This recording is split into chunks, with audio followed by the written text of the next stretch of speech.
पहला, ये 7 नियम भक्ति में जरूरी है। दुनिया के जितने भी मत मतांतर हैं, जितने भी धर्मशास्त्र हैं, सबके 2 अभिप्राय हैं।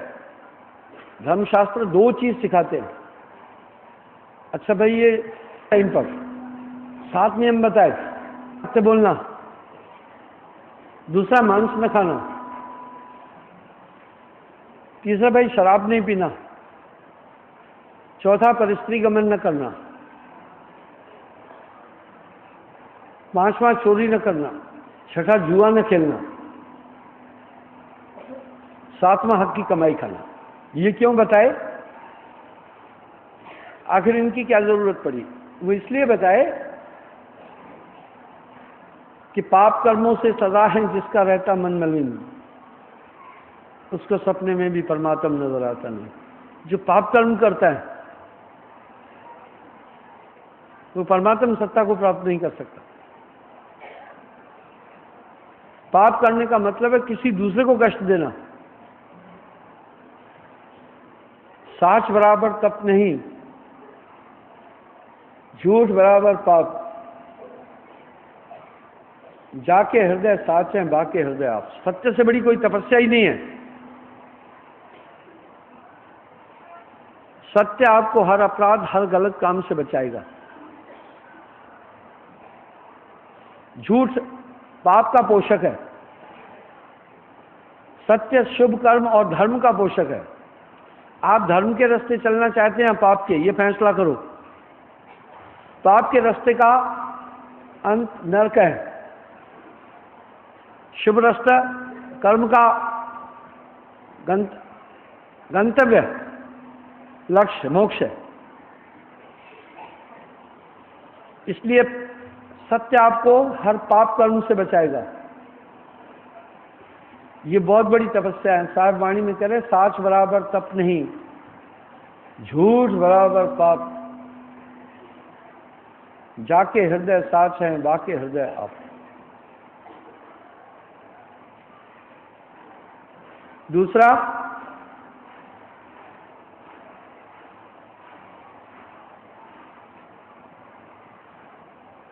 आपको कहा मांस न खाना।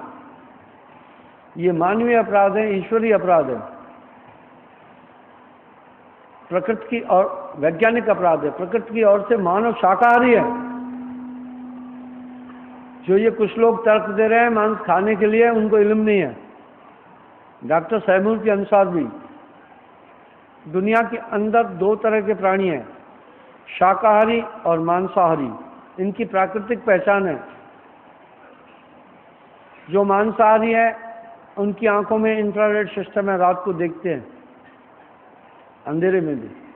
दूसरा, पानी जीभ से उठाकर पीते हैं, समझना वो मांसाहारी जीव है। तीसरा, उनके नाखून गोल और तेज हैं। चौथा, उनके दांत भी गोल है।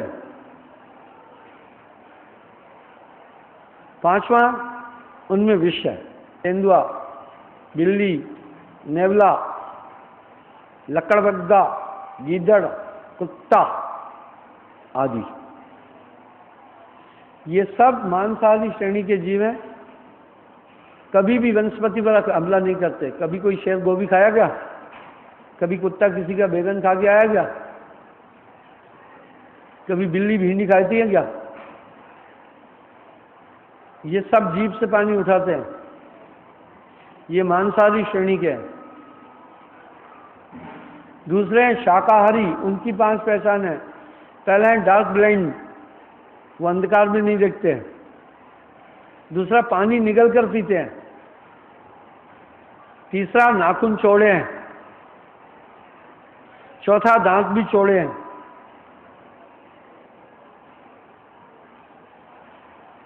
पांचवा, विष नहीं है। देखो आदमी के श्रेणी में कौन आते हैं? बंदर, गाय, भैंस, खरगोश, हिरन, ऊंट, बकरी, चैंपी, लंगूर, आदि, ये सब शाकाहारी श्रेणी के हैं। इसलिए ये कभी मांस नहीं खाते हैं, ये कभी भूलकर मांस नहीं खाएंगे। कुछ लोग तर्क देते हैं कि आदमी मांसाहारी है, इसके दांत चौड़े भी हैं और नुकीले भी हैं। इनका ये तर्क बड़ा अल्प है।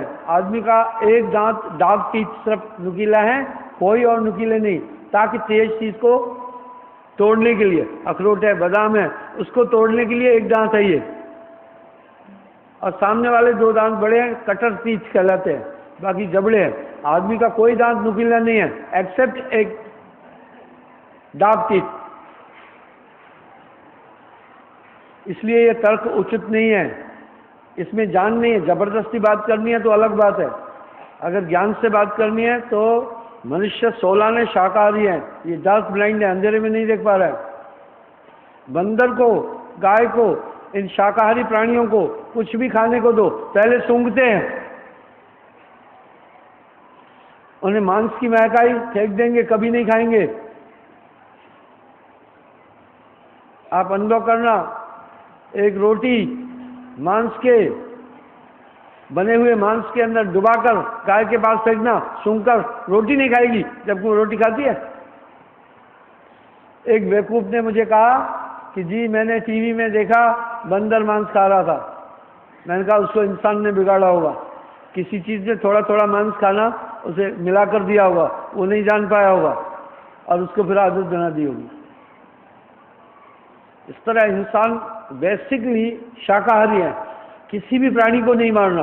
भक्ति में भाव कोमल चाहिए, भक्ति करने वाला कठोर हृदय नहीं होना चाहिए, ईश्वर से प्रार्थना करनी है।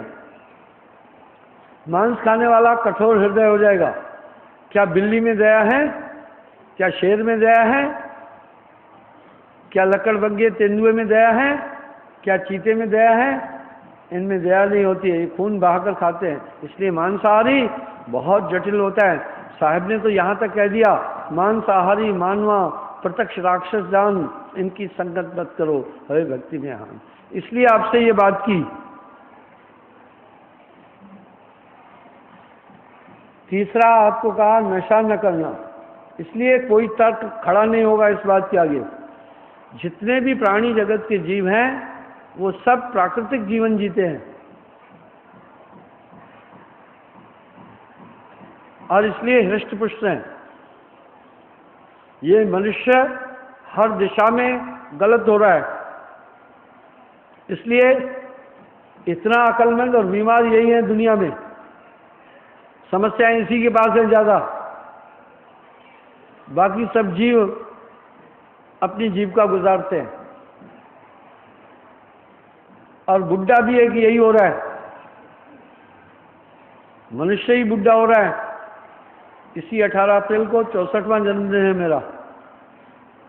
मैंने 64 साल की उम्र में कभी नहीं देखा कि कोई भैंस भी डंडा पकड़ के चल रही हो, बुढ़ी हो गई हो, कोई कुत्ता बुढ़ा हो गया हो, कोई और जीव जंतु बुढ़ा हो गया हो। जब मैं ये बात बोल रहा था तो एक कर्नल साहब ने लुधियाना में मुझे बोला कि इनके हाथ ही नहीं है, कैसे डंडा पकड़ेंगे। मैंने कहा अच्छा। मैंने उनको फिर एग्जाम्पल दिया, बंदर के तो हाथ हैं, वो क्यों नहीं डंडा पकड़ा। वहां वो चुप होना पड़ा। चंपी जी के हाथ है, वन मानुष के हाथ है, वो भी डंडा नहीं पकड़ रहा है। इंसान, केवल इंसान बूढ़ा हो रहा है, कोई कौवा बुढ़ा नहीं देखा। सब जीव जंतु चलते फिरते अपने प्राणों को त्यागते हैं। बहुत कम देखा होगा किसी बंदर को दाढ़ में दर्द हो रहा हो। आदमी इतना सावधानी बरत रहा है, उसके बाद भी इसके पास बीमारियां हैं, वो सब तंदुरुस्त घूम रहे हैं। वो प्राकृतिक है। आदमी क्रॉस डाइट ले रहा है, शाकाहारी होकर मांस खा रहा है, तमाम बीमारी आएगी। तो आदमी बुढ़ा होता है। मैंने रिसर्च किया है, इसके 3 कारण हैं। पहला, फिर इसको गणित आती है, ये सोच के बैठता है, साइकोलॉजिकली बुढ़ा होता है, हाय अभी 70 का हो गया, अब मैं खटिया पर बैठूंगा, मैं हो गया हूं बुढ़ा। बाकी जानवरों को मैथमेटिक नहीं आती है, वो जिए जा रहे हैं। बाजे लोग कहते हैं कि पुराना खून नया खून, मैं कह रहा कैसा नया खून, कैसा पुराना खून? खून तो रोज बन रहा है, रोज रोज नया बन रहा है। हमारी कोशिकाएं डेली रिपेयरिंग हो रही है, ये कैसे तर्क है? आइए देखें, पहला आदमी के बूढ़े होने के 3 कारण। पहला, इसका खान पान विरुद्ध है।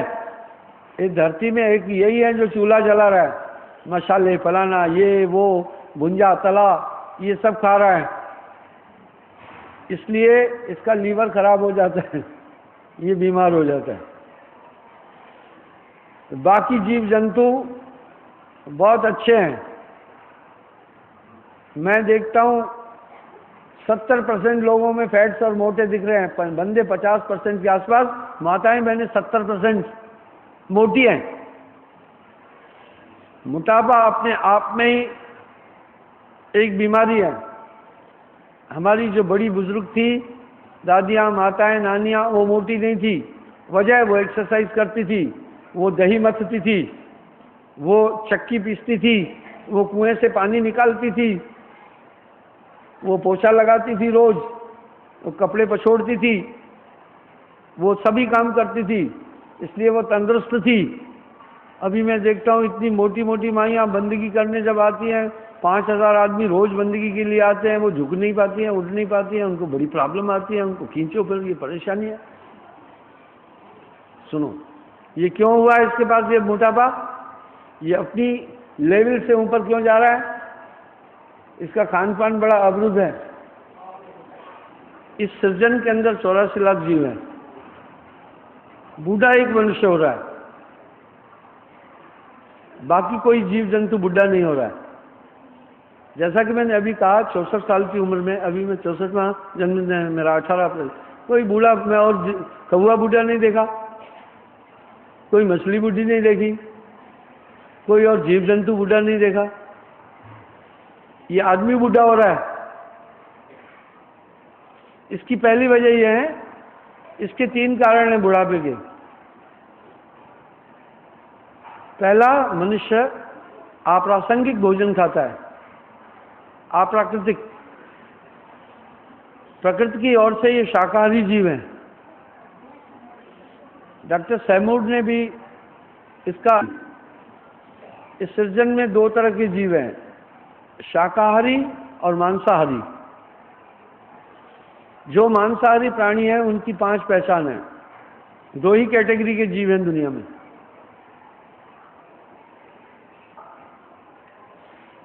शाकाहारी और मांसाहारी प्राणियों की 5 पहचान है। पहला, जो मांसाहारी है वो पानी जीभ से उठाकर पिएगा। दूसरा, उसकी आंखों में इंफ्रारेड सिस्टम होगा, अंधेरे में भी देख सकेगा, प्रकृति ने ऐसा सिस्टम बनाया। तीसरा, उसके नाखून गोल और तेज होंगे। चौथा, उसके दांत भी चौड़े होंगे। 5वां, उसमें जहर, दांत नुकीले होंगे। 5वां, जहर विषैला होगा। ये 5 पहचान है मांसाहारी जीवों की। उदाहरण के लिए शेर, लकड़बग्गा, तेंदुआ, चीता, नेवला, कुत्ता, बिल्ली आदि, गीदड़, ये सब मांसाहारी श्रेणी के हैं। देखो, सब पानी जीभ से उठाकर पीते हैं।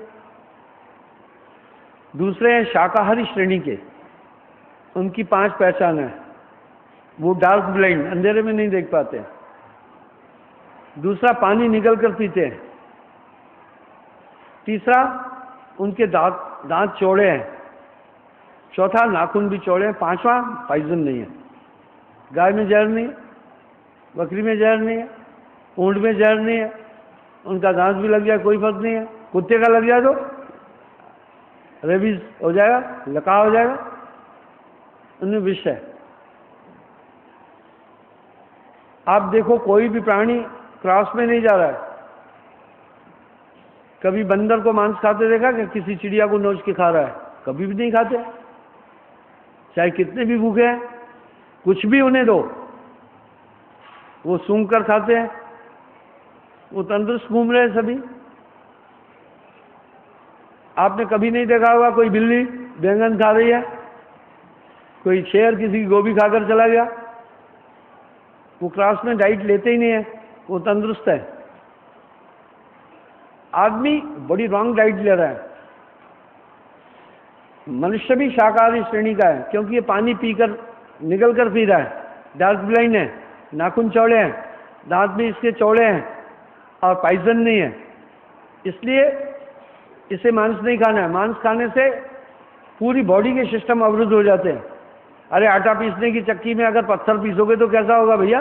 खराब ही तो होना है, वो डिसबैलेंस हो जाएगी। इसलिए ये मांसाहार वैज्ञानिक अपराध है, ईश्वरीय अपराध है।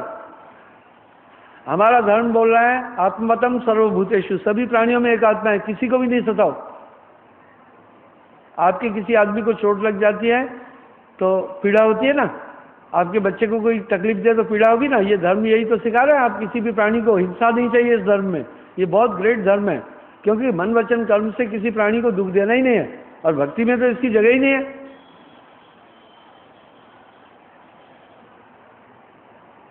इसके बूढ़े होने की भी यही वजह है, ये क्लास डाइट ले रहा है। दूसरा एक यही है सृजन के अंदर जो चूल्हा जला रहा है। अरे बड़े बड़े हाथी भी पल रहे हैं, बड़ी बड़ी मछलियां भी पल रही, बड़े बड़े जीव जंतु पल रहे हैं। एक यही है जो आदमी चरपड़ा खाता है, पूरी आंतें खराब कर बैठता है, पूरी शरीर में शुगर बढ़ा बैठता है, नकली सकली इधर उधर की चीज़ें खाकर अपनी सेहत बिगाड़ता है। इतना अक्लमंद, और दुनिया में इससे ज़्यादा बीमार कोई प्राणी नहीं है। जीव जंतु सब घूम फिर रहे हैं। तो आइए देखें। दूसरा, अभी अगर मैं बोलूँगा आप हंसेंगे, ये चलता बड़ा अटपटा है, ये दो टांग पर चल रहा है। बेसिकली ये दो टांग पर चलने वाला जीव नहीं है। आपने कंगारू देखे ना, उसकी दो टांगे पीछे की बड़ी है, आगे के दो छोटे हाथ है। आप बंदर पर जाओ ना, बंदर जब चलता है तो वो हाथ पांव पर चल रहा है, वो खड़ा भी हो सकता है। बंदर बूढ़ा नहीं, और आदमी क्यों बूढ़ा हो जाता है? बुढ़ापे में पहले क्या बूढ़े होते? टांगे। भाई क्यों टांगे बूढ़ी होती है? क्या डाइट इसमें खास है। तो बाकी मैं आपको एक एग्जांपल दे, कोई भी जीव क्लास में डाइट नहीं ले रहा है। जो मांसाहारी जीव है खेत में जाकर कुछ नहीं खा रहे हैं, चाहे भूखे हैं। जो शाकाहारी है किसी भी जीव को खा नहीं रहे हैं। बंदर ने किसी चिड़िया को नहीं नोच के खाया आज तक। आदमी क्यों मांस खा रहा है? ये वैज्ञानिक अपराध है, ईश्वरीय अपराध है, सामाजिक अपराध है, धार्मिक अपराध है। आइए हम देखते हैं। मैं आपको एक और उदाहरण देता हूँ। आश्रम है हमारा रियासी, पहाड़ों में बड़े आश्रम है। J&K में 70 आश्रम है, पूरे भारत में 200। तो मैं जब जा रहा था तो जाम था, थोड़ा फंस गया नंदिनी के पास में। वहाँ से एक गाड़ी आ रही थी, उसमें कोई यात्री थे, यूपी या बिहार के होंगे, गुड़ की भेलियाँ रखे थे। उन्होंने सोचा आप घर जा रहे हैं, गुड़ की भेलियाँ, इतने भेली कहते हैं उसको, फेंक दी। एक लिफाफे में 25-30 भेलियाँ उन्होंने फेंक दी। एक बंदर आया, उसने भेली उठाई, पहले सूंघा फिर खाया। वो सबसे तगड़ा जो था, बदमाश था, सबको डरा रहा था। वो चलता बना, एक एक करके और बंदर आते गए। जो भी बंदर उठाया पहले सूंघा, सूंघने के बाद ही वो खाया। मैंने लड़कों को कहा एक बात बताओ, ये बंदर किसी भी चीज़ को क्यों सूंघ रहे हैं? उन्होंने कहा ये देख रहे हैं कि बासी तो नहीं है। मैं बोला नहीं, ये इसलिए सूंघ रहे हैं कि ये मांसाहारी तो नहीं है। देखा कितने नियम वाले हैं, किसी भी कीमत में मांस अपने बॉडी में नहीं जाने देना चाह रहे ना। गाय को आप कुछ भी दें, बैल को कुछ भी दें, पहले सूंघती है। आप एक फुल्का मांस की तरी में डुबाकर फेंकना, गाय नहीं खाएगी। तो आदमी ये मांस खा रहा है। कुछ लोग तर्क दे रहे हैं कि आदमी मांसा खाने के लिए है। नहीं, ये एक अपराध है, ईश्वरीय अपराध है। आत्मवतम सर्वभूतेषु, शास्त्रों को पढ़ो।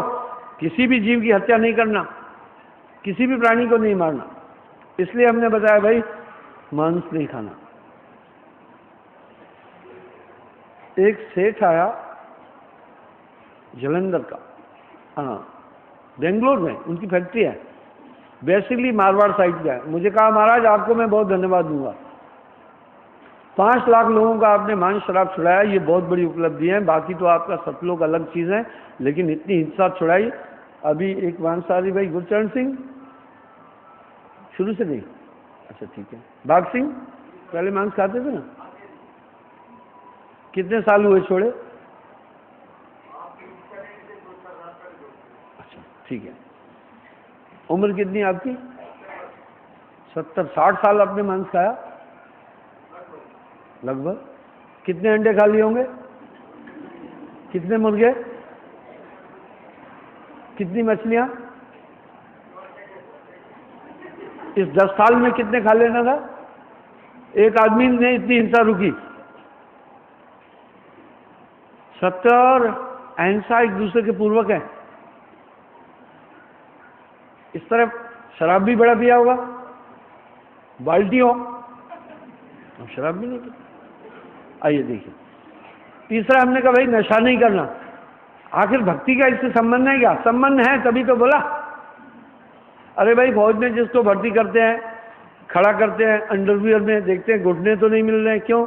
अरे भाई कभी कभी लड़ाई करते समय दुश्मन ज्यादा आ जाता है, विड्रॉ करना पड़ता है, कमांडर कहता है भग जाओ पीछे, 10 किलोमीटर पीछे भगना पड़ता है।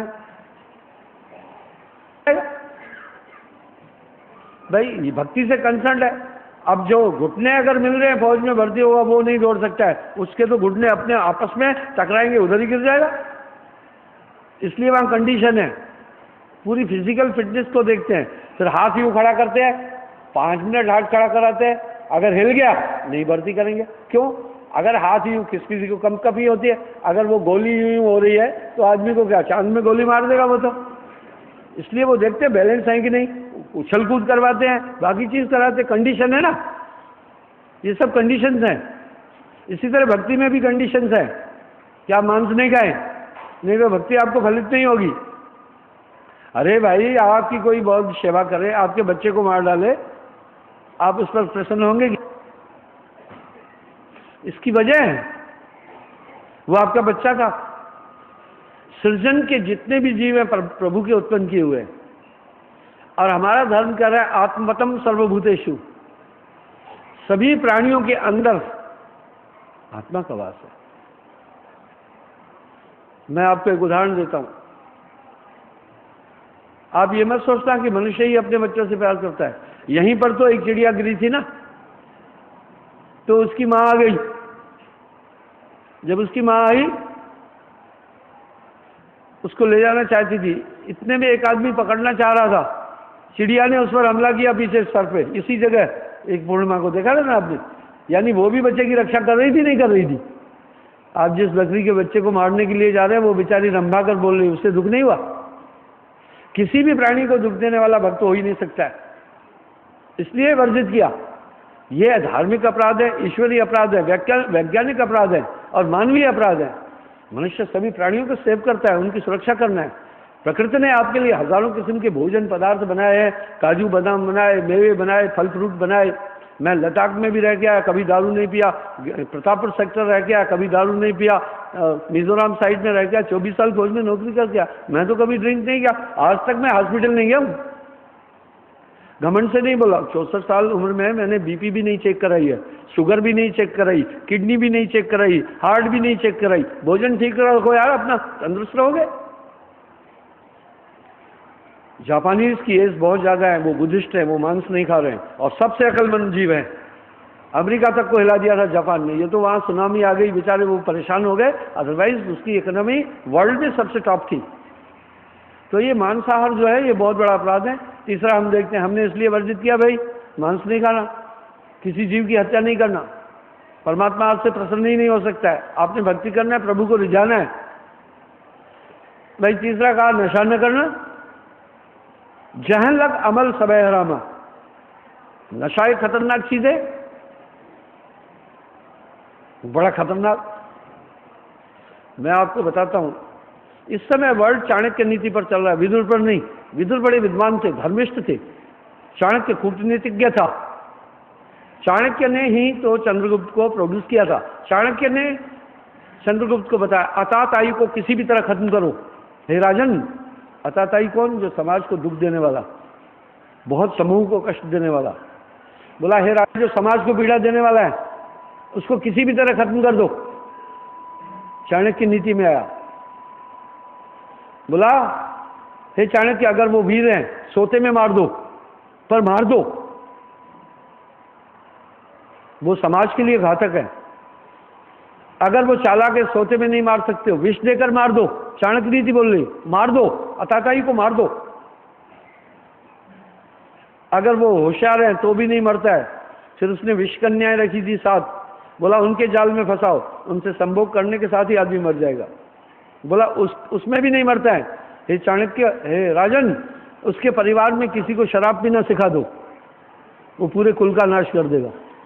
देखो, शराब इतनी खतरनाक चीज है, पूरे कुल का नाश हो जाएगा। जिस घर में एक शराबी है, जिस गांव में एक शराबी है, पूरे गांव को नशा देता है। और ये बड़ी अजीब बात है, पैसे देकर खुद ही पागल बनना। सेहत ले लेगा, तंदुरुस्ती ले लेगा, सभी चीज तो आपकी शराब ले लेगा। अवगुण कहूँ शराब का, ज्ञानवंत सुन ले, मानुष से पशुआ करे, द्रव गांठ को दे। नशे वालों को आप देख रहे हैं, ये एक सामाजिक अपराध है, ईश्वरीय अपराध है, मानवीय अपराध है, व्यक्तिगत अपराध है। सामाजिक अपराध इसलिए है कि मैं आपको एक एग्जांपल देता हूं। कुछ समय पहले एक बोइंग 737 अटलांटिका में गिर गया। कॉकपिट से जब पूरी जानकारी ली तो पायलट ने हीरोइन खाई थी। एक दिन पहले उसका हैंगओवर था, तो कोई एक्टिविटी फास्ट नहीं कर सका। 206 आदमी समुद्र में डूब के मर गए, उसे एक नशे वाले के कारण से। मैक्सिमम जो एक्सीडेंट होते हैं इसके 3 कारण होते हैं, या तो नशा किया है, गाड़ी चला रहा है, या तो टेक्निकल फॉल्ट है, या तो कंसंट्रेशन लूज कर गया। एक्सीडेंट 3 ही तरह से, और मैक्सिमम ये टेक्निकल फॉल्ट से कम हो रहे हैं। आजकल बड़ी अच्छी टेक्नोलॉजी है, ब्रेक कम फेल हो रही है। ये हो रहे हैं नशे के कारण, पूरे नशे के कारण। वो कहते हैं don't mix drive and drink, वो लिखा है हर जगह। तो नशा करने वाले से उम्मीद नहीं कर सकते आप। कोई भी जिंदगी में उन्नति कर सकता है, कोई भी तरक्की कर सकता है। कैसी व्यवस्था है, बड़े क्रीम पर्सन्स हैं, नशा करके कहते हैं एंजॉय कर रहे हैं। ये एंजॉय है क्या? ये तो विनाश के रास्ते पर जा रहे हो तुम। हमने चौथा बोला, भाई पर स्त्री गमन न करो, एक नारी ब्रह्मचारी। साहब ने वाणी में कहा, परनारी के रास्ते अवगुण हैं गुण ना है, रावण के 10 सिर गए परनारी के हैं। समाज ने व्यवस्था बनाई,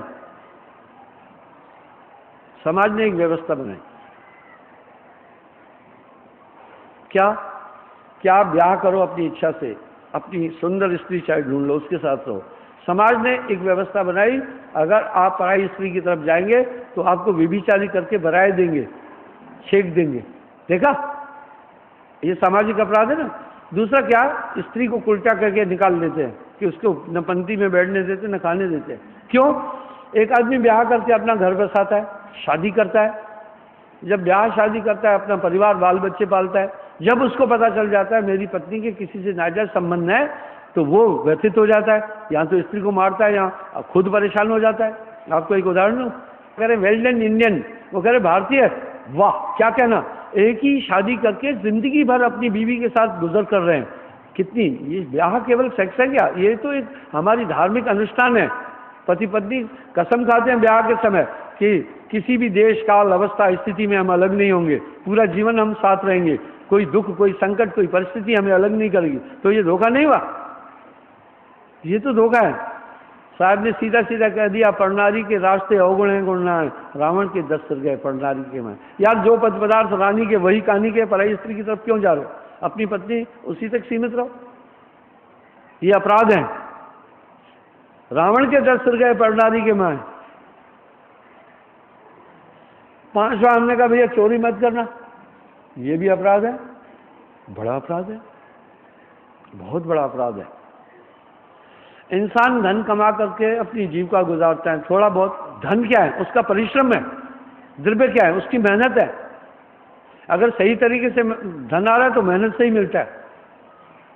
वो कुछ खाता पीता है, थोड़ा बचाकर बाल बच्चों के लिए रखता है कि बेटी की शादी करनी है या घर बनाना है, कमरा, आप उसकी गठरी उठा करके ले आए तो पाप नहीं है? चोरी बहुत बड़ा पाप है। नरक की यंत्रणाओं में भी देखते हैं कि यमदूत उनके हाथ काटते हैं। एक ये इंसान है 420 कर रहा है, बाकी जीव जंतु अपनी नारसंगिक जीवन जी रहे हैं। क्या जरूरत पड़ी? अपनी जीवन की आवश्यकताओं को सीमित करो। छठा, जुआ मत खेलना। एक लड़का था इंजीनियर, सॉफ्टवेयर इंजीनियर, बड़ा अच्छा लड़का था, मेरा नाम ही था। वो शेयर बाजार में उलझा हुआ था। 16-17 लाख रुपए का जब लॉस हुआ, मुझे कहने लगा साहब जी मैं अब खुदकशी करना चाहता हूँ, शेयर मार्केट डाउन आ गया। मैं कहा यार नहीं, ये एक जुआ है। अच्छा, शेयर मार्केट में लोग पैसा इन्वेस्ट करते हैं, ठीक है, हम तो नहीं करेंगे। एक अच्छा लड़का खुदकशी करना चाहा। किसी भी व्यापार में इतना बड़ा घाटा अचानक नहीं होता है, ठीक है। जुआ एक ऐसी चीज है, आपको डिस्ट्रैक्ट कर देगी, आपका पूरा वातावरण खराब कर देगी। आप देखो ना, महाराजा युधिष्ठिर, राजा नल, ये धर्म के अवतार थे। जुआ के कारण स्त्री बेच दिया, भाइयों को बेच दिया, कितना गलत काम किया। महाराज युधिष्ठिर धर्म के अवतार थे। जुआ का वेग इतना तीव्र है। सातवां बोला हक की कमाई खाना, किसी से भी धोखा नहीं करना, किसी से भी छल नहीं करना। पराया वो धन आपको गला देगा। पराया धन नहीं लेना, पड़ा हुआ भी नहीं लेना, हक की कमाई खाना। बड़े बड़े महापुरुषों की जिंदगी का एग्जाम्पल मिलता है। उन्होंने देखिए, तुकाराम शिवाजी महाराज के गुरु थे। शिवाजी, तुकाराम जी के पास शिवाजी जैसी शख्सियत थी, लेकिन वो मेहनत का लकड़ी काट करके जिंदगी गुजारे। पलटू साहब सूत काट करके अपनी जिंदगी गुजारे। रविदास महाराज उच्च कोटि के संत थे। राजा पीपा जैसी शख्सियत उनके साथ थी, लेकिन उन्होंने जूता गांठ करके अपनी जिंदगी गुजारी। 2 जूते रोज गांठते थे, एक दान में देते थे, एक वो रखते थे, बेचते थे, उसी से जो पैसा मिला जीवन गुजारते थे। नानक देव जी ने मोदी खाने में काम किया। साहब ने चरखे का एग्जाम्पल दिया दुनिया को कि अपनी हक की कमाई खाना। हक की कमाई खाओगे, अंतःकरण शुद्ध रहेगा। छल कपट करने से अंतःकरण दूषित हो जाएगा। जब अंतःकरण दूषित होगा, पाप कर्म करोगे, गलत करोगे। इसलिए आहार शुद्धम तो बुद्धि शुद्धम। बच्चों को भी बचाओ, हराम का मत खिलाना, हरामी हो जाएंगे। गलत धन मत खिलाना, ना देख पराई चूपड़ी, ना ललचाइए जीव। अच्छा, ये 7 नियम बताए। आखिर ये क्या थे? ये आपको भक्ति में बड़े सहायक होंगे। साहब एक जगह कह रहे हैं। दूसरा, आपको एक उपासना बताई। उपासना क्या बताई? एक परमात्मा की। आइए, इस दुनिया के अंदर 3 विषयों पर बहुत लड़ाई हुई है, आगे भी होगी, होती रहेगी। पहली लड़ाई है ईश्वर कैसा है। ये लड़ाई नहीं है वो है या नहीं है। धरती पर रहने वाला मानव परमात्मा के अस्तित्व को मान चुका है। हम पूरे सृजन को देखते हैं तो जरूर ये कल्पना आती है एक सत्ता है जिसने इस दुनिया को बनाया। अलग बात है हम नहीं जानते हो। चालिस्टा ने भी कहा, 1 God 1 love 1 element in 1 part divine event which the whole creation moves. एक ताकत है, एक सत्ता है, एक शक्ति है, चाहे वो हमारे से पास होकर भी चाहे दूर है, लेकिन एक सत्ता है जो दुनिया को चला रही है। एक बार एक वैज्ञानिक मेरे पास आया, मुझे कहने लगा विज्ञान ईश्वर को नहीं मानता। मैं बोला तुम अभी अच्छे वैज्ञानिक नहीं हो बेटे, जिस दिन तुम अच्छे वैज्ञानिक हो जाओगे ईश्वर की सत्ता को मानोगे। मैं कहा ये सब कैसा है? बोला नेचुरल। नेचुरल मीन्स खुद ब खुद। मैं कहा एक बात सुनिए, आप तुम्हारी आंखें हैं इससे देख रहे हो ना? बोला हाँ। मैं कहा देखो तुम्हारे पैरों में ये इतने फोल्ड हैं, जमीन पकड़ने के लिए उंगलियों में 3 फोल्ड हैं, तुम्हारे हाथ में फोल्ड हैं ताकि लिख सको, बाकी चीज कर सको, तुम्हारे फेफड़े बने हुए हैं भाई, तुम्हारा ब्रेन बना हुआ है, सोच रहे हो, याद कर रहे हो, तुम्हारा स्टोमक है, तुम्हारी किडनीज हैं, ब्लड को फिल्टर कर रही है, और तुम्हारे फेफड़े हैं, सांस ली जा रही है, पूरा सिस्टम तुम्हारे बॉडी का बना हुआ है, बड़ी कारीगरी से बना हुआ है। तुम्हें नहीं दिख रहा है? सांस लेने के लिए नाक है और कानों को सेट किया हुआ है इसी जगह पर, बड़ी टॉप तरीके से सेट किया हुआ है। इधर की भी आवाज़ सुने, इधर की भी, नाक को भी बड़ी टॉप जगह सेट किया हुआ है। अगर ये नाक यहाँ होती तो क्या होता था? नहीं, यहाँ नहीं रखा, फिर तो क्या होना था? अब मुंह के पास ही रखा। ये पूरी प्लानिंग से बना हुआ है सब चीज़। अगर बात से यहाँ नाक होता तो पहले निवाला लेकर यहाँ सूंघना था, फिर खाना था ना। आलसी लोग कहना था खाए जाओ, अब कम से कम नाक पहले तो बता देता ना, इनकी सेटिंग बड़ी टॉप है। मैं कहा यार इंजीनियर साहब, वैज्ञानिक साहब, कैसी बचकानी बात कर रहे हो, पूरा सिस्टम इसमें बड़े टॉपम टॉप है। फिर आपको जीने के लिए हवा चाहिए, वो वायु इस वायुमंडल में है, तुम्हें पीने के लिए पानी चाहिए, प्रकृति ने ये पूरा मुहैया करा रखा है।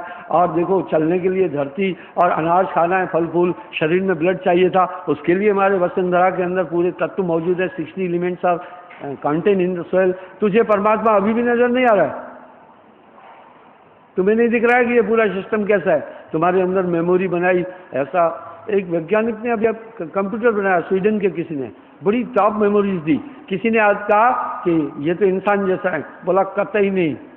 वैज्ञानिक ने खुद बोला कतई नहीं, इंसान तो लाखों बात एक आंख में बोल देता है, ये थोड़ी बोल सकता है। आदमी का मुकाबला नहीं है। ये वैज्ञानिक लोगों ने, ये परमात्मा बड़ा वैज्ञानिक पूरा सिस्टम उन्होंने आपके पलकों में बाल दिए, दांत दे दिए, काटने वाले दांत अलग से दिए, चबाने वाले अलग दिए, आपके कवर्स दिए, आपका आई बाल बनाया, पूरे सिस्टम बनाया। यार वैज्ञानिक क्या बात कर रहे हो तुम?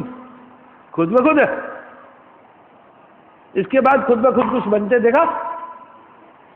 इस सृजना के बाद तुमने कुछ खुद ब खुद बनते देखा? जाओ मेरी बात पर चिंतन करना, तुम्हें पता चल जाएगा कि एक सत्ता इस विश्व का संचालन कर रही है। हमने एक एक बरादरी का एक भगवान अलग बनाया, हमने एक एक बरादरी का एक कर्णधार अलग बनाया, एक एक धर्म का एक ईश्वर बनाया। सुनो, आखिर ये हमने इतने भगवान क्यों बना रखे हैं?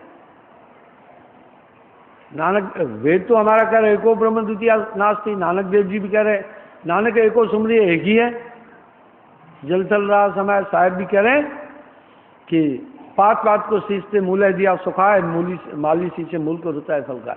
दूसरी लड़ाई है, इसकी वजह बताता हूँ, आगे बताऊंगा। दूसरी लड़ाई ये है, वो रहता कहाँ है? दूसरी लड़ाई परमात्मा के ठिकाने की तो है। कोई कह रहा है यरूशलेम में, ईसाई लोग कह रहे हैं, मुस्लिम कह रहे हैं भाई मक्के में, हम सब कह रहे हैं भाई काशी जी में, उत्तर में है। कोई कह रहा है भाई सिख लोग कह रहे हैं अमृतसर में, भाई जैनी लोग कह रहे हैं उज्जैनिया में है, भाई बुद्धिस्ट लोग कह रहे हैं कपिलवस्तु में। हम परमात्मा के अलग अलग ठिकाने बना रखे, आखिर इसी पर लड़ाई है, इसी पर लड़ाई है। तीसरी लड़ाई यह है कि परमात्मा तक जाने का रास्ता क्या है। 3 चीज़ों की लड़ाई है दुनिया के अंदर। ये फिजूल है, इंसान के द्वारा बनाई हुई लड़ाई है। आदमी ने ये खुद क्रिएट की है लड़ाई, कुछ लोगों ने। चलो हल ढूंढते हैं। आखिर हल तो ढूंढना है। पहली बात, पहला हल ये है, हम धर्मशास्त्रों को थोड़ा सा चोते हैं।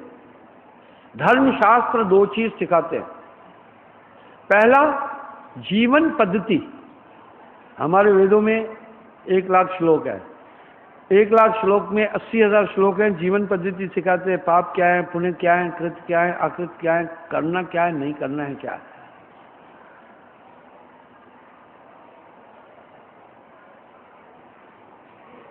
अस्सी 80,000 श्लोक इस बात के हैं।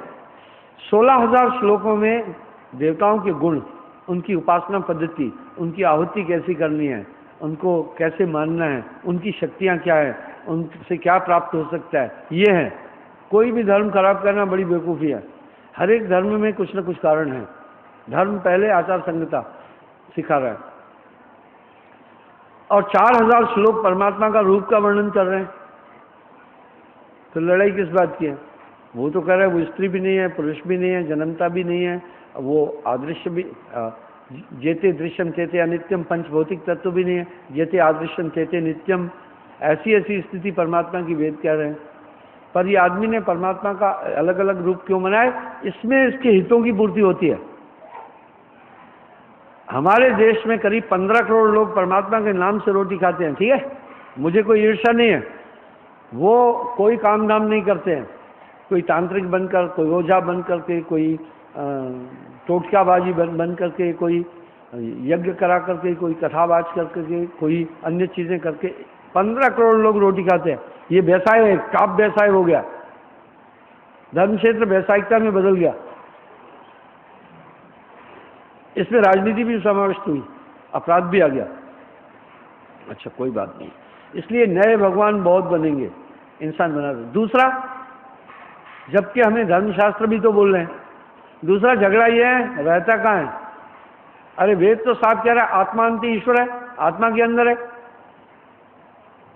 योगा वशिष्ठ महारामायण ने, वशिष्ठ मुनि ने राम जी को, उनके गुरु थे, दीक्षा दी और ज्ञान दिया कि आत्मा में परमात्मा ऐसे उत्प्रोत है जैसे अग्नि में ऊष्मा, जैसे आकाश में शून्य, जैसे वायु में स्पंदन, जैसे फूल में खुशबू। हे राम, आत्मा में परमात्मा ऐसे ही ओतप्रोत है। जो तिलमा ही तेल है, जो चकमक में आग, तेरा साईं तुझ में है, जाग सकते तो जाग, साहब ने भी कहा। रामायण में गोस्वामी जी कह रहे हैं प्रकृति पार प्रभु सब उर्वासी, उर हृदय, तुम्हारे हृदय में रहने वाला। कस्तूरी कुंडल बसे मृग खोजे बनमाए, ऐसे घटघट साइया मूर्ख जानत ना। सीधी सी बात है, परमात्मा अपने अंदर है। फिर ये क्या झमेला है बाहर हम ईश्वर को ढूंढ रहे हैं? ये हित है इसमें हम सबके निहित। इस कारण से वो तबका उन स्थानों पर ऐसी व्याख्या देकर के अपनी जीविका गुजारता है। मैं आपको उदाहरण देता हूं, मैं किसी का खंडन नहीं कर रहा हूं। हमारे यहाँ एक स्थान है, वहां थोड़ा मिट्टी का ढेला है, यूपी की बात बता रहा हूं। पता है क्या किंवदंती है वहां? कहते हैं जब हनुमान जी महाराज हिमालय पर्वत लेकर जा रहा था राम रावण युद्ध में, वो मिट्टी तब की गिरी है, हनुमान जी वाली है। बेचारे हनुमान भक्त पूरे मंगलवार के दिन वहां जाते हैं, बहुत बड़ा मेला लगता है, उसका बड़ा स्थान का महात्म है। क्यों है? एक तो भीख मांगने वाले यहाँ इकट्ठे होते हैं और चढ़ावा करोड़ों रुपए आता है, बड़ा मशहूर जगह है। दूसरा, रेडी फेडी लगाने वाले भी मस्त हैं, मंगलवार के दिन उनकी बिक्री हो जाती है पूरे महीने की। दूसरा, जो गाड़ी घोड़े चलाने वाले ट्रांसपोर्टर हैं वो भी खुश है, कहते वहां पहुंचो, पहुंचने के साथ तुम्हारा कल्याण ही कल्याण है। अब जो दुखीदासी आदमी है वो बेचारा दौड़ा भागी कर रहा है। इसी तरह बुल्ले शाह तो बड़ी प्यारी बात बोल रहे हैं, ठाकुर द्वार ठगे बसते तीर्था में धावड़ी विच मसीदा कोष्टी बसते आशिक रहने लग। एक धर्म में रिडक्शन नहीं आई है, सब जगह आई है। दुनिया में अगर बेईमानी आई है तो एक धर्म में नहीं आई है, ये सब में आई है। किसी भी एक धर्म जाति को कटघरे में खड़ा करना गैर जिम्मेदारानापन है, ये अक्लमंद आदमी का काम नहीं है। ऐसे लोग जो है फिरका परस्ती के साथ जो अपनी बातचीत करते हैं, जरूर उनके हित होते हैं। आइए, विविधता क्यों आई धर्म में, इसकी वजह बता। मुझे अच्छी तरह ध्यान है, मैं 1953 में स्कूल में बैठा। जब देश आजाद हुआ उसके बाद 10 साल तक इतना बड़ा जश्न मनाया गया आजादी का, 10 साल तक देश में मनाया गया था। लड्डू बांटना, इतनी खुशियां, प्रभात फेरियां और स्वतंत्रता दिवस, गणतंत्र दिवस बड़ी अच्छी तरह से मनाना, बहुत लाजवाब एटमॉस्फेयर था। देश में पार्टियां केवल 3 थी, मुझे ठीक से याद है, जनसंघ, कांग्रेस, जनसंघ और कम्युनिस्ट थे थोड़े। कांग्रेस ने देश आजाद कराया था इसलिए वर्चस्व था। पहली पार्लियामेंट में बहुत ही कांग्रेसी लोग थे, 1-2 आए थे सिर्फ दूसरी सीटें, एक आध कम्युनिस्ट आया था। आज कितनी पार्टियां हैं? हजारों। ये कहां से आ गई, क्यों आ गई? सुनो, ये इसलिए आ गई, ऐसे ही हजारों भगवान इसी तरह बने। कांग्रेस पार्टी के न जाने कितनी पार्टियां निकली। जिसने देखा कि मैं टॉप पर नहीं पहुंच सकता हूं, वो अलग हट करके अपनी पार्टी बना दिया। हर आदमी नंबर 1 पॉइंट पर जाना चाहता है। और इसी तरह जनसंघ से भी कई पार्टियां निकल गई। इसी तरह कम्युनिस्टों से भी अभी इतनी पार्टियां हैं, अब गिनी नहीं पाएंगे। इसी तरह नाना मत मतांतरों का विभाजन हुआ, नाना मान्यताओं का विभाजन हुआ। इस समय ईश्वर की मान्यताएं हजारों हो गए, देश में इतने पंथ मत मतांतर हो गए, क्योंकि धन भी अच्छा मिल रहा है, संरक्षण भी अच्छा मिल रहा है, इसलिए विविधता आ गई, एक प्रतिस्पर्धा धर्म के अंदर आ गई। चलिए आगे चलता हूं। तो परमात्मा तो अपने अंदर है। साहब ने तो बड़ा सटीक शब्द कहा, बहुत सटीक। तू मुझको कहां ढूंढे रे बंदे, मैं तो तेरे पास में।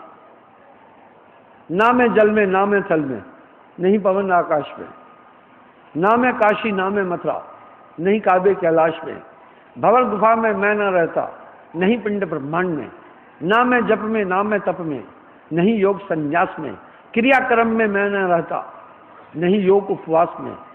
वाह, फिर कहाँ हूं? कह रहे भाई मैं इन सब चीजों में नहीं हूं। ना मैं काशी, ना मैं मथुरा, नहीं काबे कैलाश में, भंवर गुफा में मैं न रहता, नहीं पिंड ब्रह्मांड में, ना मैं जप में ना मैं तप में, नहीं योग उक्त संन्यास में, क्रियाक्रम में मैं ना बसा, नहीं योग संन्यास में, खोजी होए तुरंत मिल जाऊं, एक पलक तलाश में, हरदम तेरे साथ में। वो सत्ता आपसे अभिन्न है। कहत कबीर सुनो भाई साधो, मैं रहता विश्वास में। परमात्मा का ठिकाना हम फिजूल में ढूंढ रहे हैं, आपकी वजूद में। आइए हम देखते हैं। तीसरी बात है, उस तक जाने का रास्ता क्या है? कोई कर्म, कोई क्रिया, कोई तीर्थ, कोई योग, कोई व्रत, कोई दान, कोई पुण्य, कोई साधना, कोई खेचरी, कोई भूसरी, कोई कर्मकांड, कोई चाचरी, कोई उन्मनी क्रियाएं बता रहा है। ये नाना मत मतांतर। सदगुरु, हम शास्त्र सहित हैं। उदाहरण देता हूं, वाह जो विरंच शंकर सम होई, बिन गुरु ज्ञान कहाँ से पाऊं, दीजे ज्ञान गुरु गुण गाऊं, हो सब गुणी जन पे तुम्हारो राज मन, तड़फत गुरु दर्शन को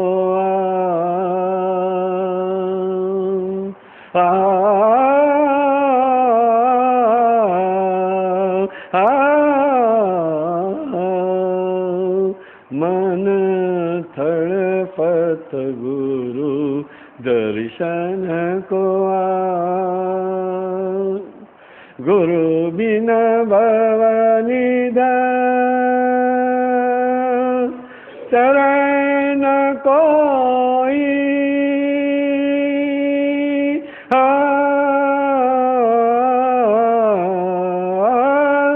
गुरु बिना भवनिधर शरण कोई, जो बिरंच शंकर सम होई, मन तड़फत गुरु दर्शन को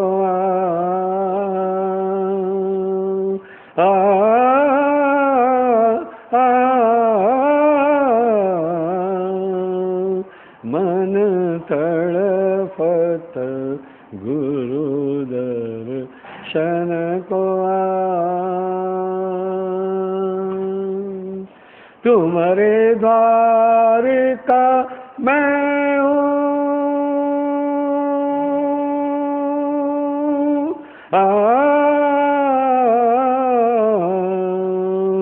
तुम्हारे द्वार का मैं हूँ जोगी, जोगी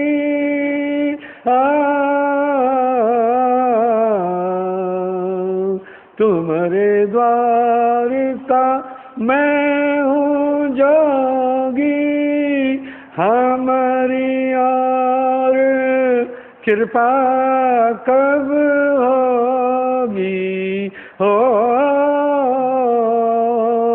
सुन मोरे पागल मन आवाज मन, तड़फत गुरु दर्शन को तमाम दुनिया के आचार्य गुरु की कृपा मांग रहे हैं। सभी कह रहे हैं गुरु की भक्ति सबसे बड़ी। रामायण में गोस्वामी जी प्रारंभ ही कर रहे हैं, श्री गुरुपद नख गणमण ज्योति, सुमरत दिव्य दृष्टि हो होती। नानक देव जी कह रहे जिसका डाडा सतगुरु होवे, तेनु मार न साके कोय, गुरु सेवा में सब फल पावे, बहुर न हिंसा भव जलाए। आखिर समाज को क्या सिखा रहे हैं? रामकृष्ण से कोबड़ा तिन भी तो गुरु कीन, तीन लोक के नायका गुरु आगे अधीन। अरे रामकृष्ण तीन लोक के नायक थे, उन्होंने भी गुरु धारण किया, गुरु के आगे सो भी अधीन। हरि कृपा जो होए तो नहीं होए तो ना, पै गुरु कृपा दया बिन सकल बुद्धि बह जाए। सवाल उठा गुरु क्या करेगा? अब यहाँ समाज निर्मित हुआ, कहा कोई भी गुरु कर लो, ना ना ना ना ना, यहां भ्रम हो गया। साहिब वाणी में कह रहे हैं, कहता हूं हेला, भाई गुरु का गुरु और चेले का चेला, यानी कह रहे हैं मैं गुरु का नियम भी बता रहा हूं, चेले का भी बता रहा हूं। वाह, भवसागर का पार गुरु बिन पावे नहीं। आगे कह रहे हैं, सावधान, बहुत गुरु हैं असजग माही, हरे द्रव्य कछु ना संकट नहीं। बहुत से लोग धन के लिए गुरु का काम कर रहे हैं, सावधान रहना, वो तुम्हें नहीं पार कर सकेंगे, तुम्हारा काम पूरा नहीं होगा। जाका गुरु है आंध्रा, चेला कहाँ को जाए, अंधा अंधे पेलिया, दोनों हुक्म को पराया। अरे अंधे को अंधा मिले तो राह बतावे कौन, बंदे को बंदा मिले तो गांठ छुड़ावे कौन। इसलिए गुरु देखकर करना। हम सब एक फर्जी काम करते हैं, पार होने के लिए गुरु कर लो कोई ना कोई। सावधान, फिर गुरु कैसा करें, आखिर गुरु क्या करेगा, इस पर आते हैं। तीसरा मुद्दा यह है दुनिया का परमात्मा तक जाने का रास्ता। कह रहे हैं गुरु ज्ञान उत्पन्न करेगा। देखा, कहा ना गुरु बिन ज्ञान कहां से पाऊं। गुरु पोथी पढ़कर भाइयों ज्ञान नहीं बताता है, गुरु हृदय प्रकाशित करेगा। गुरु बिन हृदय शुद्ध ना होई, कोटिन भांत करे जो कोई। जागट नाम न संचरे जिसको जान नशान, जैसे खाल लोहार की सांस ले तुम प्राण। गुरु बिना हृदय शुद्ध ही नहीं हो सकता। गुरु हृदय शुद्ध कर देगा। कैसे करेगा वो देखते हैं। गुरु मुक्त कर देगा, अरे मुक्त कर देगा भवसागर से। सात दीप नवखंड में गुरते बड़ा न कोई। ये मैं बना बना कर चौपाइयां नहीं बोल रहा हूं, गवाही चाहिए तो आज शास्त्रों में दिखाऊंगा। अरे वेद, ऋग्वेद में है, ध्यान मूलम गुरु रूपम, पूजा मूलम गुरु पादकम, मंत्र मूलम गुरु वाक्यम, मोक्ष मूलम गुरु कृपा। आइए देखते हैं फिर कैसा गुरु। सावधान कर रहे हैं भैया, तुम्हें गुरु लोग बहुत गुरुआ बड़े लबा रहे हैं, ठाव बटमार। बटमार ठग को कहते हैं, बड़े ठग गुरुआ घूम रहे हैं। साहब सतर्क कर रहे हैं, कह रहे हैं कहता हूँ हेला, गुरु का गुरु चेले का चेला। गुरु के लक्षण कहते हूँ सुनो धीर चितला। गुरु कैसा हो, प्रथम निर्वासना, वो विषय विकारों से परे हो। अच्छा ठीक है। बाल ब्रह्मचारी, तो आप कहेंगे वाह महाराज बड़ी चालाकी से बातें करे। मैं चालाकी से बात ही नहीं कर रहा हूं। बाल ब्रह्मचारी है, पूर्व संस्कार भी उत्तम होंगे। अगर बाल ब्रह्मचारी नहीं तो गुरु सन्यासी हो कम से कम। लोगों ने कहा जी फलाने फलाने संत की भी शादी थी, बच्चे थे।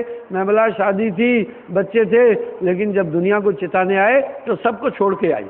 आपके लिए ये नियम है, परमात्मा की प्राप्ति के लिए गृहस्थ आश्रम में भी पा सकते हो, लेकिन गुरु गृहस्थ नहीं हो। आपके लिए नियम है, आप गृहस्थ आश्रम में भी प्रभु को पा सकते हैं। एक नारी ब्रह्मचारी, आपके लिए भी ये नियम है।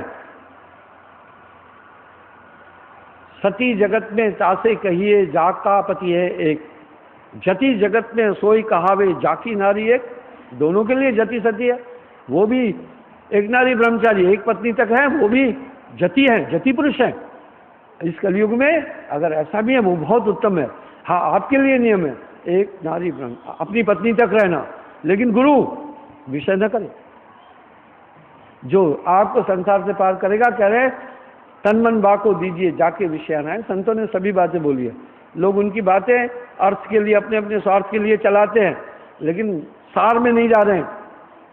एक भिखारी गा रहा था साहिब का भजन, दान दिए धन ना घटे कह गए दास कबीर। मैंने भिखारी जी से पूछा, भिखारी जी एक बात बताओ, क्या कबीर साहब का ये दुआ पता है क्या? मांगन मरण समान है, मत मांगो कोई भीख, मांगन ते मरना भला। ये सदगुरु भिखारी ये नहीं गाएगा कभी भी, इससे उसका नुकसान हो जाएगा। पर वो कबीर साहब का ये दुआ पकड़ के चल रहा है, दान दिए धन ना घटे कह गए दास कबीर। इस तरह हम लोगों ने महापुरुषों की वाणी को अपने स्वार्थ के लिए, हितों के लिए तोड़ मरोड़ करके बोलना शुरू किया है। आइए देखिए, जाका गुरु है ग्रही चेला ग्रही होए, कीच कीच के धोते मैल न जाए कोई, ग्रस्त गुरु कबो न कीजिए।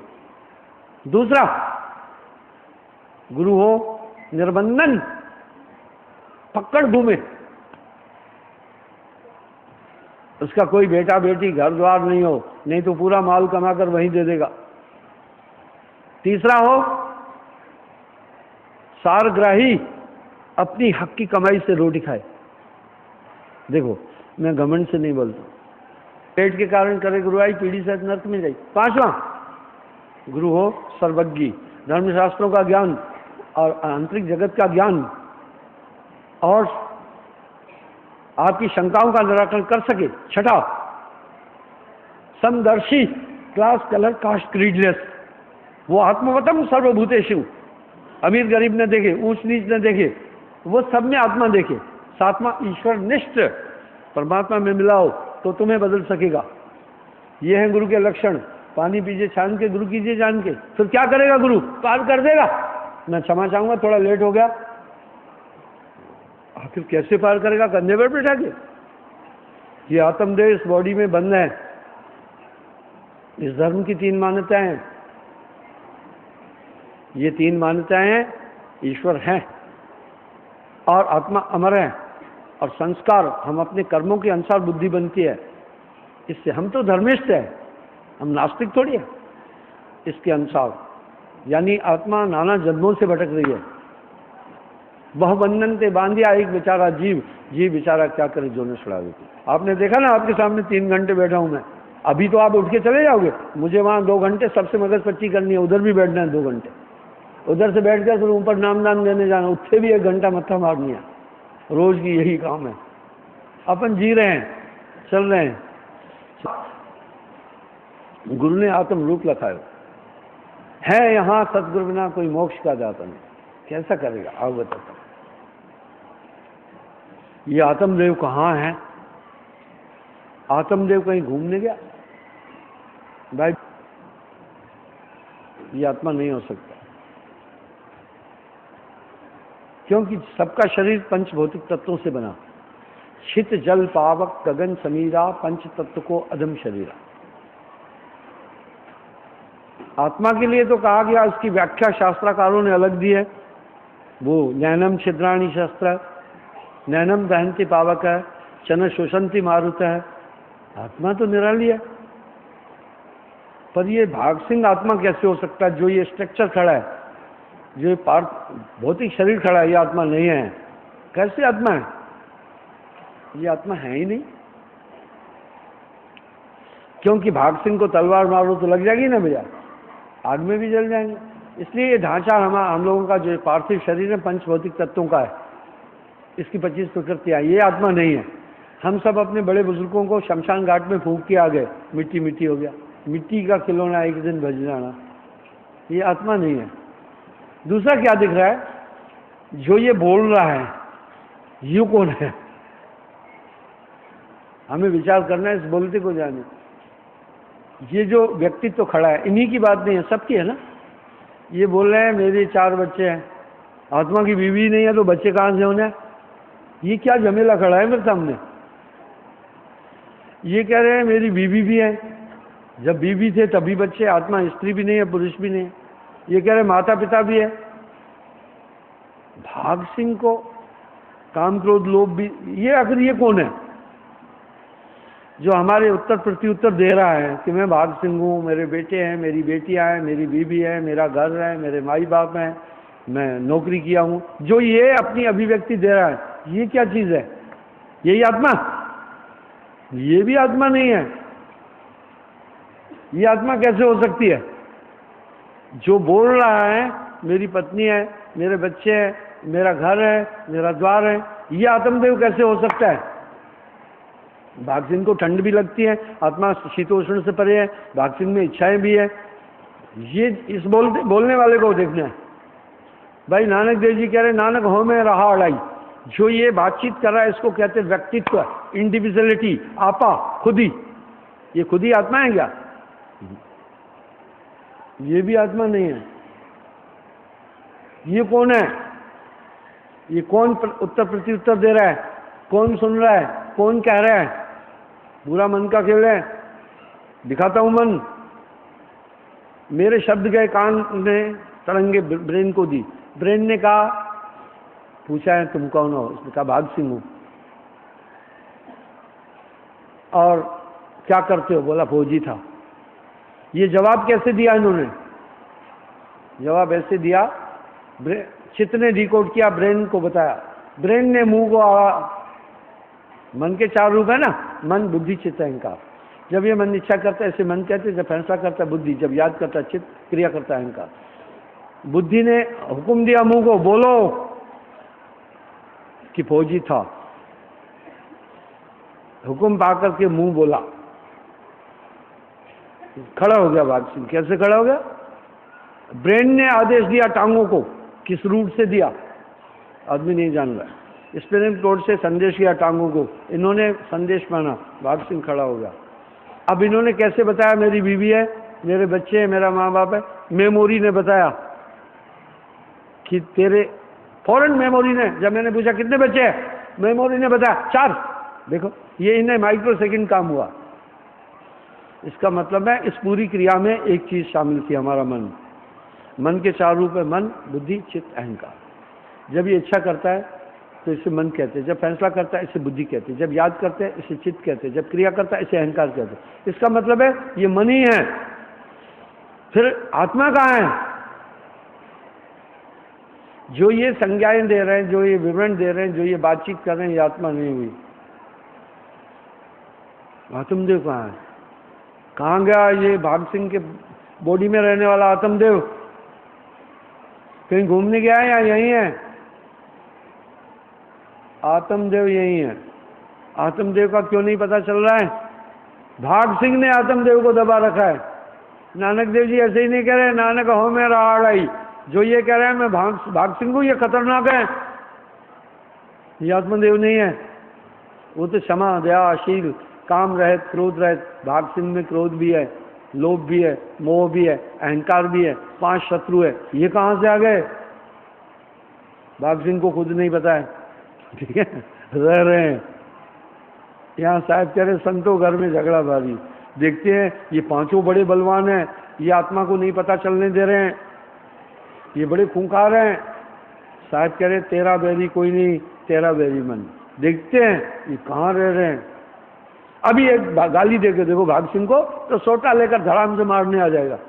गुस्सा आ गया, क्रोध कहाँ से आया? ये बड़ा खतरनाक है। इसी क्रोध से महाभारत हुई, इसी क्रोध से राम रावण युद्ध हुआ। अरे दुर्योधन को क्रोध ही तो आया जब इंद्रप्रस्थ में दुर्योधन देखने गया उनकी राजधानी, तो पांचाली ने वो गिर गया, कहीं पानी का हौद बनाया था तो दुर्योधन गिर गया। पांचाली ने यही तो व्यंग किया ना द्रौपदी ने, अंधों के बच्चे ही अंधे होते हैं। उसे नहीं कहना चाहिए था ये। दुर्योधन ने तभी तो प्रतिज्ञा की, तो मैं पांचाली नग्न करके जंगा पर बिठाऊंगा। झगड़ा यहीं से तो महाभारत शुरू हुई ना। पूरा षड्यंत्र बाद में, ये क्रोध से बहुत काम हुआ। अब देखते हैं ये रहता कहाँ है। और ये ऐसा नहीं है नॉर्मल आदमी को आ रहा है, भाग सिंह को ही, बड़े बड़े ऋषि मुनियों को ये चाट रहा है। दिमाग ने सोचा क्या कहा, गाली दी। अच्छा गाली दी। अब भाग सिंह फैसला करता है, श्याम सिंह ने गाली बकी है, क्या किया जाए। पहले भाग सिंह एसेस करता है कि ये श्याम मुझसे तगड़ा है या कमजोर है। अगर दिमाग ने देखा, वो कैसे हाथ पांव स्ट्रक्चर से, दिमाग ने कहा निपटो इससे। अगर दिमाग ने कहा ना बाबा ये श्याम तगड़ा है, मारेगा तुझे, तो भाग सिंह को कोई क्रोध है ही नहीं। चुपचाप कहता है भैया, अरे श्याम जी गाली क्यों बगी। श्याम कहता चुप रहो, दांत ही बाहर निकाल दूंगा ज्यादा बोला तो। श्याम, भाग सिंह को कोई गुस्सा नहीं आता।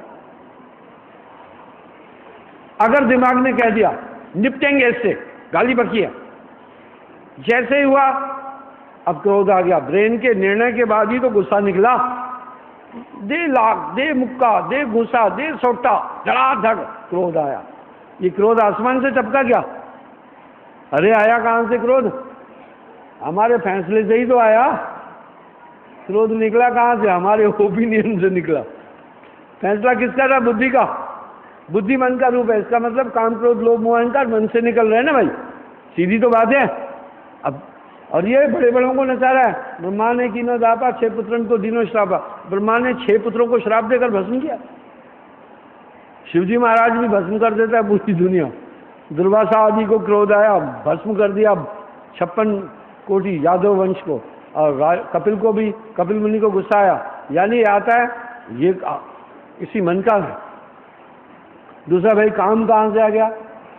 बड़ा प्रबल है, बड़ा खतरनाक है। काम का प्रबल अति भयंकर महादारुण काल, गण गंधर्व यक्ष किन्नर सभे की इन बेहाल।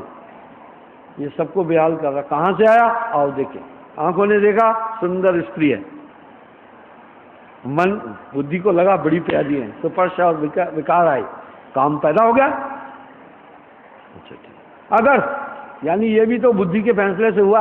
अगर बुद्धि ने कहा ना ना अपनी माता बहन बेटी ये भी सुंदर है, कहा ना ना ऐसा नहीं करना, ये माँ है ये बेटी है, ऐसा नहीं, काम गुम हो गया। कहाँ चला गया काम? इसका मतलब कामदेव भी हमारे ब्रेन के फैसले से बाहर निकला। ठीक है, ये कहीं आसमान से नहीं टपक रहे हैं। अरे ऐसे ही तो आया ना, सर्व सोन की सुंदरी जो जन्नी हो आप, पूरे सोने की भी सुंदरी अपनी माता हो, कितनी भी सुंदर, कभी भाव जाता है क्या? नहीं, बुद्धि कहती है माता है। और देखते हैं लोभ कहाँ से आया। अरे भाई लोभ, देखा भाग सिंह के पास अच्छी गाड़ी है, अच्छा पैसा है, इससे धन कैसे लें, प्लान हुआ। बुद्धि फिर पूरा ठगी बेईमानी छल कपट का प्लान करती है। ये भी तो ब्रेन से आया। मोह कहाँ से आया भैया? मोह कैसे आया? देखो माइया बहना बच्चे को गोदी में ले बैठी, हाय मेरा काकू, हाय मेरा पोतरू, हाय मेरा दोतरू, दूसरे को नहीं उठाया। कितने बताया यही है पोतरू। आओ हम देखते हैं। वो 60 किलो वाला बंदा कहाँ चला गया? राकेश ने आत्मा को दबाया हुआ है। जो ये कह रहा है मैं राकेश हूं, इसी ने आत्मा को परेशान कर रखा है। ठीक है, ये कितना बड़ा झमेला है। भाग सिंह कितना बड़ा। देखिए, इसलिए साहब कह रहे हैं भाई तेरा बैरी कोई नहीं, तेरा बैरी मन, मन ही आए काल कराला। इससे आत्मा निकालनी है। राकेश निकलने नहीं दे रहा है, गुरु निकाल देगा। मैं सत्संग का सार तो बताकर तभी तो उठू ना, यहाँ बीच में उठ जाए इस आत्मा को जो ये राकेश है, यही बुरा मान रहा है, यही भला मान रहा है, इसको भूख लग रही, इसको प्यास। आत्मा कहाँ गई? आत्मा ने भी माना अपन राकेश है, बस। आत्मा ने भी क्या मान लिया है? संजय कहत कबीर सुनो भाई साधो, जगत बनाया है मन से, इस आत्मदेव को कोई नहीं दबाया। ये मन ही स्वरूपी देव निरंजन तो है राग भरमाई। जब निकलना चाहे ये दबा देता है, इससे निकल नहीं पाएगा। बहुबंधन ते बांधिया एक बेचारा जीव, जीव बेचारा क्या करे दोनों छुड़ा देगा। सदगुरु निकालेगा। आत्मा कहाँ है? आत्मा ने राकेश को चेतन कर रही है, राकेश को शक्ति दे रही है, राकेश को पूरा काम करवा रही है। चोरी करने जाए राकेश तो भी आत्मा अपनी ताकत दे रही है, गलत काम करे तो भी ताकत दे रही है। आत्मा ने सीधा सीधा मान ला अपन है राकेश। यही अनुभूति अज्ञान है, यही है जड़ चेतन की ग्रंथि। इसलिए संतो तन खोजे मन पाया। पूरा मन का साम्राज्य दिख रहा है, पूरा मन का जलवा दिख रहा है, मन सबको नचा रहा है। और ये काम क्रोध सिर्फ राकेश को नहीं जता रहा है, नचा रहा है। देव गण गंधर्व ऋषि मुनि पीर पैगंबर इसी अहम में सभी झूले। मन ही निरंजन सभे झुलाए, सभे नचाए, नाम होए तो माथ नवाए। तेरा बैरी कोई नहीं, तेरा बैरी मन। मन चीने कोई बिरला भेदी। मन को कोई जान ही नहीं पा रहा है, मन को कोई देख न पाए, नाना नाश नचाए। जो कोई कहे मैं मन को देखा, इसकी रूप न रेखा, पलक पलक में वो दिखलाए जो सपने नहीं देखा। संतो मन का करो विवेका। मन डेंजर है, मन ही आए काल कराला, खतरनाक। क्यों? इसमें काम भी है, इसमें क्रोध भी है, इसमें लोभ भी है, इसमें मोह भी है, इसमें अहंकार भी है। कब ये उठे, कब क्या कमाल कर दे, पता ही नहीं चलता। पागल का क्या पता उसका दिमाग कब घूम जाए।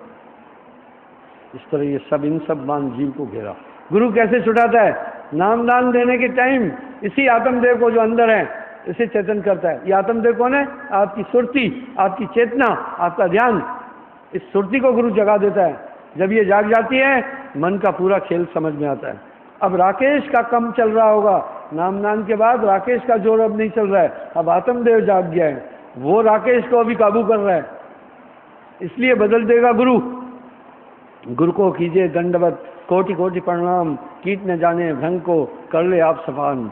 मैं अपन यही बात बोल रहे हैं, हम आपको दुनिया से अलग कर देंगे। उसके बाद अब क्या हुआ, राकेश तो अभी बंध गया। पहले राकेश जो चाहता था कर रहा था, आत्मदेव उसमें शामिल था, गुम था। अब आत्मदेव की चल रही, राकेश की चल नहीं रही है। राकेश गुस्सा करता है तो आत्मदेव रोकती है, नहीं करना है। राकेश ठगी बेईमानी करता है, आत्मदेव अंदर से कहता है नहीं करना है। ये वस्तु अमोलक देह में सतगुरु दीन सूरज सहरानी, इसके पास पारस सुरती थी, चेतन कर दिया। कुधा तो लोहे को पारस अपने स्पर्श से चेंज करता है, इसलिए गुरु सुरती सुरधेन समाना, गुरु आपको बदल देगा। यही ताकत गुरु के अंदर होती है। सात दीप न अखंड में, गुरते बड़ा न कोय, करता करे न कर सके, गुरु करे सोए। इस रीत से मोक्ष दिला देता है। जो ये पूरे बंधन है सब स्वप्न मत लगने लगेंगे, माया सब अनित्य और मिथ्या लगेगी, आत्मदेव चेतन हो जाएगा। अब राकेश बदल गया नाम के बाद। पहले मन की हुकूमत थी, अब मन का जोर नहीं चल रहा है, आत्मदेव की हुकूमत चल रही है। मन जाता है जान दे, गह के राख शरीर, उतरा पड़ा कमान से, क्या कर सकता तीर। आप ईमानदारी से देखना, मैंने जिस दिन नाम दिया आपको, उस दिन आपका जो ये व्यक्तित्व था उसको एंड कर दिया। अब गुरु समाना शिष्य में, शिष्य लिया करने है, बिलगाए बिलगे नहीं, एक रूप दो दिए। बड़ी बारीक रूप से आपके अंदर माता पिता हैं, पर वो दिख नहीं रहे हैं, क्योंकि जब ये शुक्राणु आपकी आत्मा थी उस शुक्राणु में, लेकिन उसे पोषित किसने किया, माता पिता ने। अब देही में उनका रज भी रज आगे डेवलप हुआ। इसी प्रकार व्यक्तित्व में गुरु समा जाता है तो मन का अस्तित्व मिटा देता है। जब मैं था तो गुरु नहीं, अब गुरु है मैं ना, प्रेम गति अति संकरी तामे दुने समाय। इसलिए अलौकिक काम पूर्ण सदगुरु करेगा। पारस सूरज संत के पास आ, तभी साहिबवाणी में कह रहे हैं, गुरु को कीजिए दंडवत, कोटि कोटि प्रणाम, कीट न जाने भ्रंग को कर ले आप समान।